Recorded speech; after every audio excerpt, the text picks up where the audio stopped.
આજે રોજની 1 લાખ ગાય રોજ કપાય છે। કાંતિ ખોડિયાલ નામનો અહીંયા મહેસાણામાં 4 ગામના એને ગૌચરો ખાધા છે। મારા ઉપર ભાજપના સંઘનો નેતા, સંઘની 42 શાખાઓમાંની એક શાખા છે સહકાર ભારતી, એનો આગેવાન રાષ્ટ્રીય અધ્યક્ષ ખાલી હિન્દુત્વના નામ ઉપર ગૌચરો ખાય છે, ખાખી ચડ્ડી પહેરીને કાળા કામ કરે છે। એ વાત ઉપર આજે હું ભૂખ હડતાલ ઉપર અહીંયા આગળ બેઠેલો છું। મહેસાણામાં સરકારી કચેરીની બહારથી એક એવો વિરોધ શરૂ થયો છે જેણે ગામડાના ગરીબ ખેડૂતોના હક અને જમીનના રસ્તાના મુદ્દાને ફરી એકવાર ચર્ચાના કેન્દ્રમાં લાવી દીધો છે। સરદાર પટેલની પ્રતિમાને હાર પહેરાવી ભરતભાઈ અલોડા આજથી મહેસાણા કલેક્ટર કચેરી આગળ ભૂખ હડતાળ પર બેઠા છે। તેમના આંદોલન પાછળના આક્ષેપ ગંભીર છે અને હવે તંત્ર શું કાર્યવાહી કરે તેના પર સૌ કોઈની નજર છે। સમગ્ર ઘટનાની વાત કરીએ તો મહેસાણા કલેક્ટર કચેરી આગળ ભરતભાઈ અલોડા તેમણે ભૂખ હડતાલ શરૂ કરતા પહેલા તેમણે સરદાર પટેલની પ્રતિમાને હાર પહેરાવ્યો અને ત્યારબાદ પોતાના વિરોધનો મોરચો છે તે માંડ્યો છે।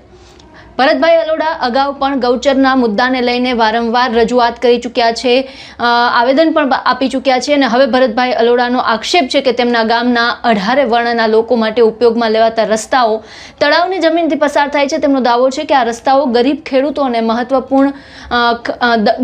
માટે મહત્વપૂર્ણ હોવા છતાં પણ તેમના રસ્તા છે તે બંધ કરવામાં આવી રહ્યા છે। આ સાથે ભરતભાઈ અલોડાએ કાંતિ ખોડિયાર ગ્રુપના લોકો સામે પણ ગંભીર આક્ષેપ કર્યા છે।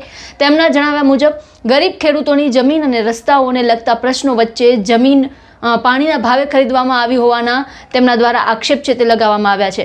શું આક્ષેપ લગાવ્યા છે, શું કહેવું છે ભરતભાઈ અલોડાનું, સાંભળો।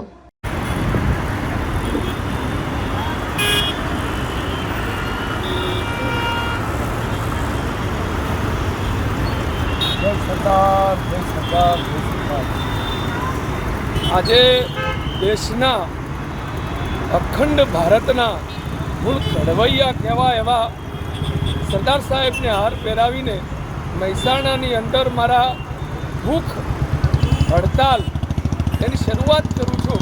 કારણ કે આ પણ એક પાટીદાર છે કે જેમને આખા અખંડ ભારતની રચના કરીને કાંતિ ખોડિયાલ સહકાર ભારતીનો આગેવાન, સંઘની જે આપણી 42 શાખાઓમાંની એક શાખા છે સહકાર ભારતી, અને ખોડિયાલ ગ્રુપનો માલિક એ પણ પાટીદાર છે।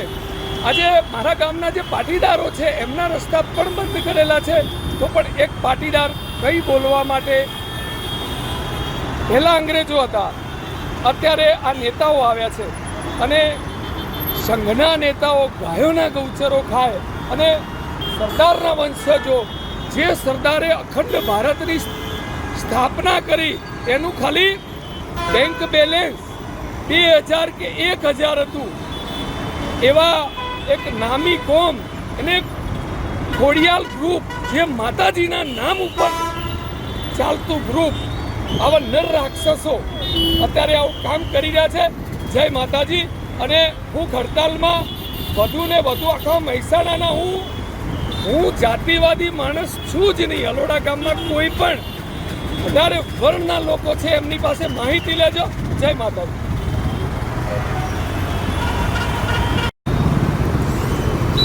જય સરદાર। આ સમગ્ર મામલે ભરતભાઈ અલોડા તંત્ર સમક્ષ પોતાની માંગણીઓ લઈને બેઠા છે। જ્યાં સુધી યોગ્ય કાર્યવાહી ન થાય ત્યાં સુધી ભૂખ હડતાળ ચાલુ રાખવાની તેમણે વાત કરી છે। સૌથી મોટો સવાલ હવે એ છે કે ગરીબ ખેડૂતોના રસ્તાનો પ્રશ્ન ખરેખર શું છે, તળાવની જમીનનો ઉપયોગ કયા હક અને કયા નિયમ હેઠળ થઈ રહ્યો છે અને જમીન ખરીદી અંગે કરવામાં આવેલા આક્ષેપ છે તેમાં કેટલી હકીકત છે। આ તમામ સવાલોના જવાબ હવે મહેસાણા જિલ્લા તંત્ર અને સંબંધિત વિભાગોની તપાસ બાદ જ સ્પષ્ટ થશે। એક બાજુ ગરીબ ખેડૂતોના રસ્તા અને જમીનના હકનો સવાલ છે, તો બીજી બાજુ જમીન ખરીદી અંગે ગંભીર આક્ષેપ થઈ રહ્યા છે। હવે જોવાનું એ રહેશે કે ભરતભાઈ અલોડાની ભૂખ હડતાળ બાદ તંત્ર જાગશે કે પછી આંદોલન વધુ ઉગ્ર બનશે। મહેસાણાની આ લડાઈમાં હવે નિર્ણય માત્ર નિવેદનોથી નહીં પણ ન્યાય, તપાસ અને કાર્યવાહીથી જ થવાનું રહેશે। આ સમગ્ર મુદ્દાને લઈને આપના શું વિચાર છે, આપના મંતવ્ય, અભિપ્રાય અમને કમેન્ટ બોક્સમાં જણાવો અને તમામ ન્યૂઝ અપડેટ માટે અમારી સાથે જોડાયેલા રહો। નમસ્કાર।